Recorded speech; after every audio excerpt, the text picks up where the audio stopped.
बच्चों, आज हम सिंधु सभ्यता के प्रमुख जो तत्व हैं उन तत्वों के बारे में चर्चा करेंगे। सबसे पहला तत्व हम लेंगे नगर तथा भवन। भारतीय इतिहास में नगरों का प्रादुर्भाव सर्वप्रथम सिंधु सभ्यता में हुआ था।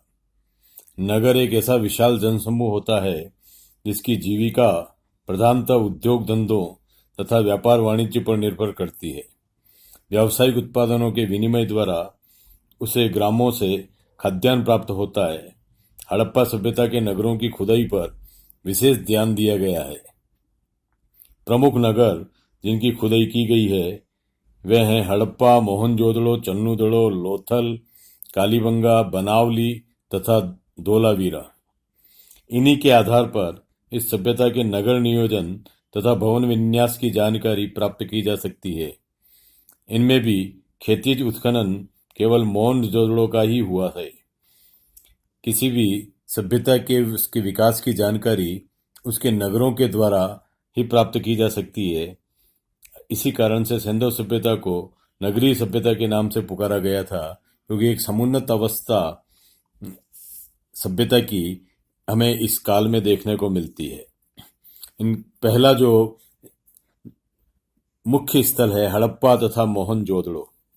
सिंधु सभ्यता के प्रमुख नगरों में मोहनजोदड़ो तथा हड़प्पा उल्लेखनीय है। हड़प्पा संप्रति पाकिस्तान के पंजाब प्रांत के अंतर्गत शाहीवाल जिले में स्थित है। हड़प्पा तथा मोहनजोदड़ो उच्च कोटि के नगर निवेश टाउन प्लानिंग का उदाहरण प्रस्तुत करते हैं। उनका विधान दुर्ग के रूप में किया गया है, जिनमें परीखा, प्राकार, द्वार, अट्टालक, बुर्ज, टावर्स, राजमार्ग, प्रासाद, कोष्ठागार, सभा, जलाशय आदि वस्तु के सभी तत्व प्राप्त होते हैं। इन नगरों की खुदाई के पूर्व तथा पश्चिम में दो टीले मिलते हैं। पूर्वी टीले पर नगर तथा पश्चिमी टीले पर दुर्ग स्थित था।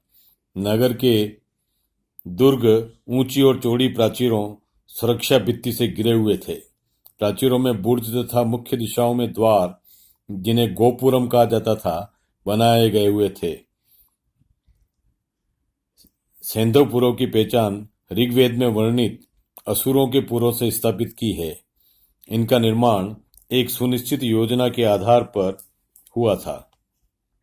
हड़प्पा के टीले का सबसे पहले 1826 ईस्वी में चार्ल्स मेसन ने उल्लेख किया था। तत्पश्चात जनरल कनिंगम ने 1853 तथा 1873 ईस्वी में इसका सर्वेक्षण कर कुछ पुरावस्तुएं प्राप्त की। 1912 ईस्वी में जे.एफ. फ्लिट ने यहीं से प्राप्त की गई सामग्रियों पर रॉयल एशियाटिक सोसाइटी द्वारा प्रकाशित पत्रिका में एक लेख प्रस्तुत किया, किंतु कनिंगम एवं फ्लिट हड़प्पा के पुरातात्विक महत्व का सही मूल्यांकन करने में असमर्थ रहे। 1921 ईस्वी में सर जॉन मार्शल, जब पुरातत्व सर्वेक्षण विभाग के महानिदेशक थे, राय बहादुर दयाराम साहनी ने इस स्थल का पुनः अन्वेषण कर 1923-24 तथा 1924-25 के दौरान उत्खनन कार्य करवाया। साहनी के पश्चात 1926 से 27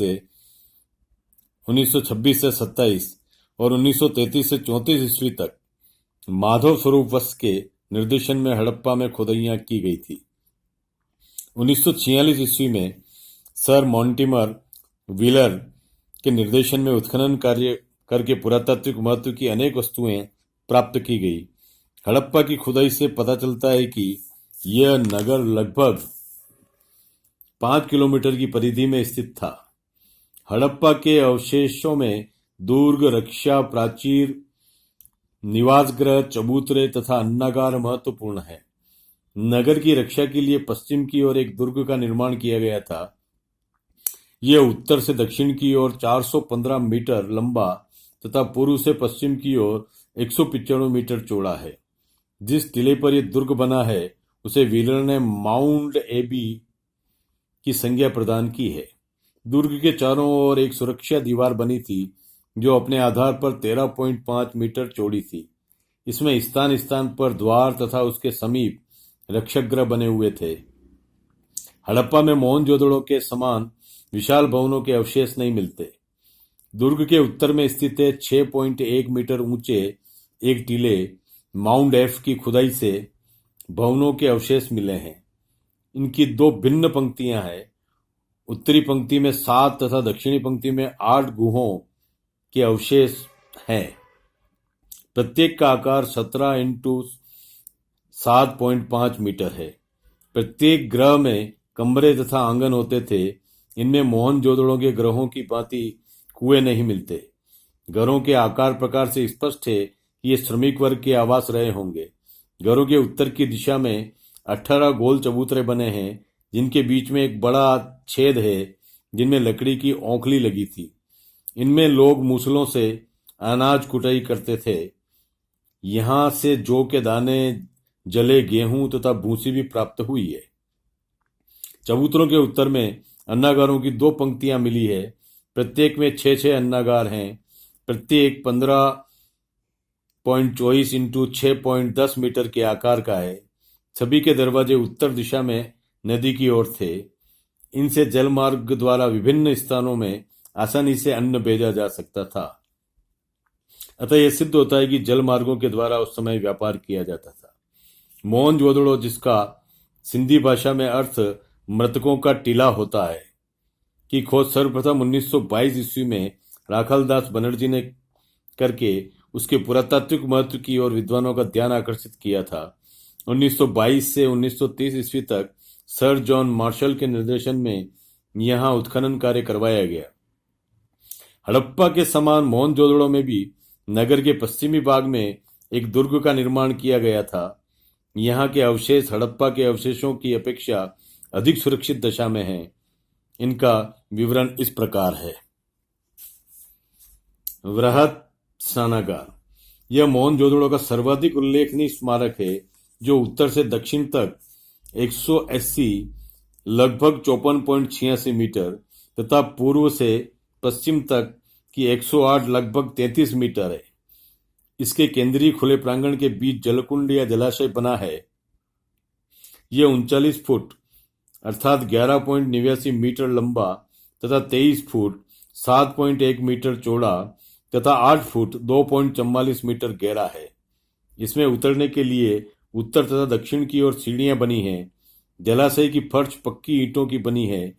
फर्श तथा दीवार की जुड़ाई जिप्सम से की गई है।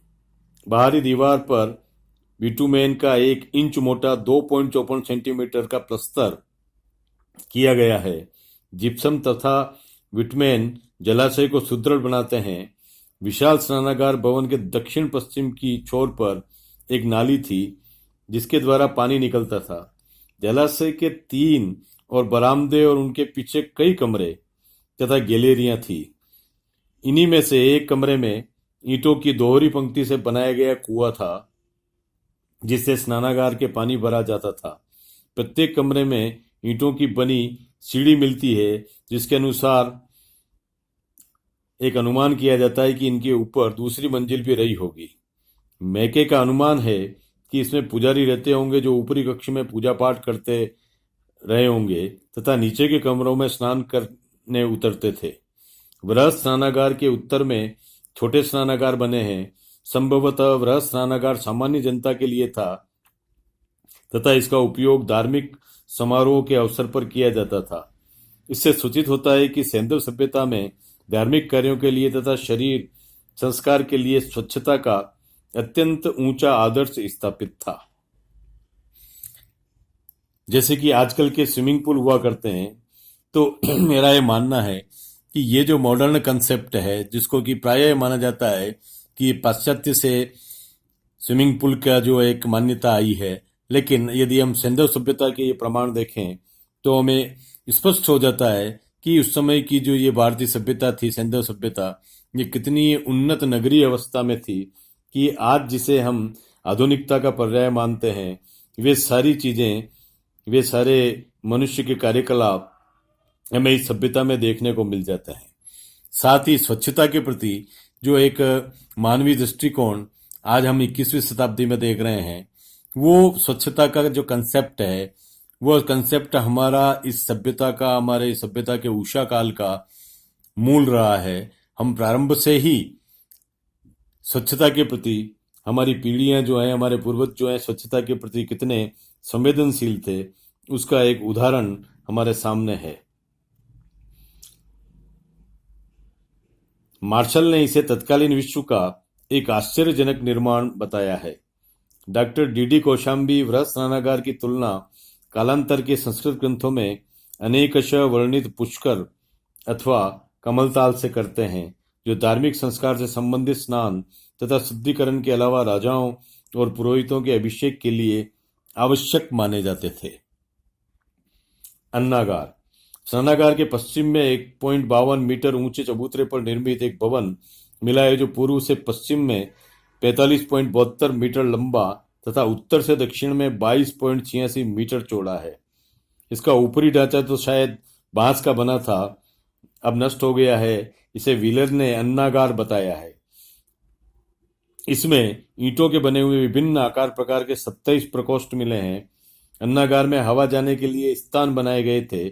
इसके उत्तर की ओर एक चबूतरा है, जो अन्न रखने तथा निकालने के समय उपयोग में लाया जाता होगा। अन्नागार का सुदृढ़ आकार प्रकार, हवा आने जाने की व्यवस्था तथा इसमें अन्न भरने की सुविधा आदि निस्संदेह उच्चकोटि की रही होगी। विद्वानों का विचार है कि यह राजकीय भंडारागार था, जिसमें जनता से कर के रूप में वसूल किया हुआ अनाज रखा जाता था। मिस्र तथा मेसोपोटामिया की सभ्यता में भी इस प्रकार के अन्नागार के अवशेष प्राप्त होते हैं। इस तरह हम देखते हैं कि अन्न को बचाने के लिए, अन्न को सुरक्षित करने के लिए और अकाल और दुष्काल जैसी परिस्थितियों में, प्राकृतिक आपदाओं के समय में अन्न का भंडारण किया जाता था, जो राजकोष के जरिए सामान्य जनता के जनजीवन को सुरक्षित बनाने के लिए उसका उपयोग किया जाता था।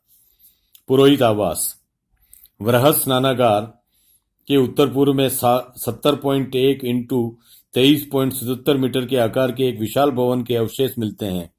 इसमें 10 मीटर का वर्गाकार प्रांगण, 3 बरामदे तथा कई कमरे बने थे। कुछ की फर्श पक्की ईंटों की बनाई गई थी। इस भवन के विशाल आकार प्रकार तथा स्नानागार से इसकी सन्निकटता को देखते हुए अनुमान किया जाता है कि संभवतः यहाँ प्रधान पुरोहित अपने सहयोगियों के साथ निवास करता था। संभव है यहाँ पुरोहितों का विद्यालय स्थित रहा हो, ऐसी संभावना विद्वानों के द्वारा व्यक्त की जाती है। सभा भवन दुर्ग के दक्षिण की ओर 27 इंटू 27 मीटर के आकार का एक वर्गाकार भवन मिलता है, जिसे सभा भवन कहा गया है। इसमें ईंटों के 20 चौकोर स्तंभों के अवशेष मिले हैं। इनकी 4 कतारें हैं, प्रत्येक में 5-5 स्तंभ हैं। मुख्य प्रवेश द्वार उत्तर की ओर था। संभवतः इन स्तंभों पर भवन की छत टिकी हुई होगी। इस प्रकार यह स्तंभों वाला भवन था। भवन के भीतर बैठने के निर्मित चौकियां बनाई गई थी। मैके के विचार है कि यहाँ कोई बाजार लगती होगी। लगता है कि इस भवन का उपयोग सार्वजनिक सभाओं के लिए भी किया जाता रहा होगा। मोहनजोदड़ो की प्रमुख विशेषता उसकी सड़कें थी। मोहनजोदड़ो की मुख्य सड़क 9.15 मीटर चौड़ी थी, जिसे पुराविदों ने राजपथ कहा है। अन्य सड़कों की चौड़ाई 2.75 मीटर से लेकर 3.66 मीटर तक थी। गलियां 1.80 मीटर तक चौड़ी होती थी। सड़कें सीधी दिशा में एक दूसरे को समकोण पर काटती हुई नगर को अनेक वर्गाकार अथवा चतुर्भुजाकार खंडों में विभाजित करती थी। सड़कें मिट्टी की बनी थी, किंतु इनकी सफाई की अच्छी व्यवस्था थी। इस पर कूड़ा करकट एकत्रित करने के लिए स्थान स्थान पर गड्ढे खोदे जाते थे तथा कूड़ा पात्र रखे जाते थे। हड़प्पा की सड़कों के किनारे इस प्रकार के गड्ढे खुदे हुए मिलते हैं। मोहनजोदड़ो की एक सड़क के दोनों किनारों पर चबूतरे बने हुए मिलते हैं। संभवतः इन पर बैठकर दुकानदार वस्तुओं की बिक्री किया करते थे। प्रत्येक खंड में भवन बने होते थे। अधिकांश भवनों में निजी कुएं व स्नानागार होते थे। नगर में नालियों की सुंदर व्यवस्था थी। प्रायः प्रत्येक सड़क तथा गली के दोनों ओर पक्की नालियां बनी हुई थी, जिनसे होकर नगर का गंदा पानी निकल जाता था। किसी किसी स्थान पर बड़ी नालियां भी बीच में गड्ढों में बना दिए जाते थे। इनमें नाली का कूड़ा करकट एकत्र होता था। बड़ी नालियों को पत्थर की पाटिकाओं से ढक दिया जाता था। मकान के कमरों, रसोई, स्नानागृह, शौचालय आदि सभी से निकलकर नालियों को एक बड़ी नाली में जोड़ दिया जाता था। तथा फिर वही बड़ी नाली सार्वजनिक नाली में मिलती थी। स्थान स्थान पर मैन होल बने होते थे। इन्हें बड़ी बड़ी ईंटों से ढका जाता था, जिन्हें हटाकर नाली को साफ करते थे। नालियों की यह विस्तृत व्यवस्था सैंधव सभ्यता की अद्भुत विशेषता है, जो किसी अन्य समकालीन नगर में नहीं प्राप्त होती। इनकी देखरेख अवश्य ही आधुनिक युग की भांति नगर पालिकाओं द्वारा की जाती रही होगी। रोम निवासियों के काल तक किसी भी दूसरी सभ्यता के अंतर्गत सैंधव सभ्यता के समान नालियों का सुप्रबंध देखने को नहीं मिलता है। 18वीं शताब्दी के पूर्व लंदन तथा पेरिस जैसे नगरों में सफाई की इतनी उत्तम व्यवस्था स्थापित नहीं हो पाई थी। अतः यह तय हो जाता है कि सीवरेज सिस्टम को लेकर के उस समय की सभ्यता के निवासी कितने जानकार थे, कितने जागरूक थे। यह एक सबसे बहुत ही अहम पहलू है कि यह इतिहास की उपादेयता जो है, इतिहास सिर्फ जानने के लिए नहीं है। ये इतिहास की जो सीख है, ये इतिहास की सीख हमारे लिए आज वर्तमान में भी प्रासंगिक है, कि जहाँ पर हम देखते हैं कि स्वच्छता को लेकर के, सीवरेज को लेकर के, सीवरेज प्रबंध को लेकर के सरकारों के द्वारा बड़ी बड़ी योजनाएं बनाई जाती है। लेकिन ये हमारी जो पहचान है, और प्रारंभ से ही हम देखते हैं कि किस तरह से जो हमारा मानव का जो चिंतन रहा है, वो चिंतन सुंदरता की ओर रहा है, स्वच्छता की ओर रहा है और स्वास्थ्य की ओर रहा है। मकान, नालियां तथा स्नानघर अच्छी तरह पकाई गई ईंटों की सहायता से बनते थे। ईंटें चतुर्भुजाकार होती थी। मोहनजोदड़ो से प्राप्त सबसे बड़ी ईंट 51.43 centimetre into 26.27 centimetre into 6.35 centimetre के आकार की थी। सामान्यतः 27.94 centimetre into 13.97 centimetre into 6.35 centimetre के आकार की ईंटों का प्रयोग किया गया है। सबसे छोटी ईंट का आकार 24.13 इंटू 11.5 इंटू 5.8 सेंटीमीटर का है। उल्लेखनीय है कि सिंधु सभ्यता की समकालीन मिस्री सभ्यता में पक्की ईंटों का प्रयोग नहीं किया गया है, तथा मेसोपोटामिया में भी इनका सीमित मात्रा में ही उपयोग मिलता है। सैंधव सभ्यता के भवन 3 प्रकार के हैं: निवास गृह, विशाल भवन तथा सार्वजनिक स्नानागार। यहाँ के छोटे मकानों में 2 कमरे होते थे, जबकि बड़े मकान महलों के आकार के होते थे। मकानों के दरवाजे गलियों की ओर होते थे। मुख्य सड़क के कोलाहल एवं प्रदूषण से बचने के लिए शायद दरवाजे, खिड़कियां एवं रोशनदान सड़कों की ओर न होकर पिछवाड़े खुलते थे। प्रत्येक मकान में रसोईघर, आंगन, कुएं, स्नानागार तथा ढकी नालियां बनी होती थी। मकानों के दरवाजे संभवतः लकड़ी के बनते थे और मध्य में न होकर अंत में लगाए जाते थे। मकानों की छतें भी लकड़ी की ही बनी होती थी, जिन पर चढ़ने के लिए पक्की ईंटों की सीढ़ियां बनाई जाती थी। मकान एक दूसरे से सटाकर बनाए जाते थे, किंतु कभी कभी 2 मकानों के बीच में 1 फुट चौड़ा गलियारा भी छोड़ दिया जाता था। मकानों की नींव पक्की ईंटों से भरी जाती थी, जिनके ऊपर सीधी दीवार खड़ी होती थी। दीवारों में हवा तथा प्रकाश के लिए पत्थर की जाली लगाई जाती थी। इससे सूचित होता है कि हड़प्पा संस्कृति के लोग स्वास्थ्य तथा सफाई के प्रति अत्यंत सजग थे। मकानों की फर्श पक्की नहीं थी, बल्कि केवल मिट्टी कूटकर उनके ऊपर कच्ची पक्की ईंटें बिछाकर ही बनाई जाती थी।